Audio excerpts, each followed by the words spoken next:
বদরের ময়দানে এই পাশে কুরাইশ, এই পাশে মুসলমানেরা। বিশ্বনবী জালামি ভাষণ দিলেন, বললেন কুমু ইলা জান্নাতিন আরদুহাস সামাওয়াতি ওয়াল আরদ উইদ্দাত লিল মুত্তাকিন। ও আমার সাহাবারা, ওই জান্নাতের দিকে ছোট, যে জান্নাত আকাশ জমিন বিস্তৃত। তোমরা দেখতে পাচ্ছ এটা বদরের ময়দান না, এটা আল্লাহর জান্নাত। আওয়াজ করে পড়েন আল্লাহু আকবার। বিশ্বনবী বললেন ছোট ওই জান্নাতের দিকে, যে জান্নাতের বিস্তৃতি আকাশ জমিন বিস্তৃত।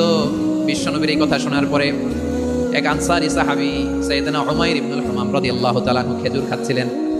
তিনি বিশ্বনবীর দিকে তাকিয়ে কথা শুনছেন আর খেজুর খাচ্ছেন। যখন বিশ্বনবী বললেন জান্নাতের দিকে ছোট, যে জান্নাত আকাশ জমিন বিস্তৃত, বিশ্বনবীর কথা শোনা মাত্র সাইয়েদনা উমাইর ইবনুল হুমাম বললেন বাহ বাহ। কি বললেন? বাহ বাহ, মানে চমৎকার, মাশাআল্লাহ, চমৎকার। আমরা ইদানিং কালে চমৎকার কিছু দেখলে ইংরেজিতে বলে ফেলি না, ওয়াও ওয়াও, বাহ বাহ, মাশাআল্লাহ। বিশ্বনবী বললেন মা ইয়াহমিলুকা আলা কাউলিকা বাহ বাহ ইয়া উমাইর। ও উমাইর, আমার এই কথা শুনে তুমি কেন বললা বাহ বাহ, চমৎকার চমৎকার কেন বললা? সাইয়েদনা উমাইর ইবনে হুমাম রাদিয়াল্লাহু তাআলা আনহু বললেন, ইয়া রাসূলুল্লাহ, আপনার এই কথা শুনে আমি বড্ড খুশি হয়েছি, আর আমি প্রত্যাশা করছি আমি যদি ওই জান্নাতের মালিক হতে পারি তাহলে কতই না ভালো হতো। সুবহানাল্লাহ বলেন।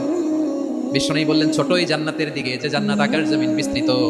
আপনার এই চমৎকার মুখনিসৃত কথা শুনে আমার হৃদয়ের মধ্যে জান্নাতি হওয়ার বাসনা জেগে উঠলো, এজন্য বলেছি বাহ বাহ, আমি যদি ওই জান্নাতে যেতে পারতাম কতই না ভালো হতো। উমাইরের কথা শুনে বিশ্বনবী বললেন, ঠিক আছে উমাইর, জান্নাতে ঢোকার জন্য, এই জান্নাতের অধিবাসী হওয়ার জন্য যেহেতু তোমার এত আকাঙ্ক্ষা, আমি বলে দিলাম আনতা মিন আহলিহা, তুমি আল্লাহর ওই জান্নাতের অধিবাসী হবা। যাও উমাইর, তুমি ওই জান্নাতের অধিবাসী, ওই জান্নাতে তুমি ঢুকবা, তুমি জান্নাতি। তার মানে সহজ কথায় তুমি জান্নাতি। সুবহানাল্লাহ বলেন। যখনই বিশ্বনবী বললেন জান্নাতি, সাইয়েদনা উমাইর রাদিয়াল্লাহু তাআলা আনহু খেজুর খাচ্ছিলেন আর মনে মনে ভাবে, বিশ্বনবী যখন ওয়ারেন্টি দিয়েছে, বিশ্বনবী যখন গ্যারান্টি দিয়েছে আমি জান্নাতে যাব, তাহলে হাতে তো এখনো 3টা খেজুর বাকি।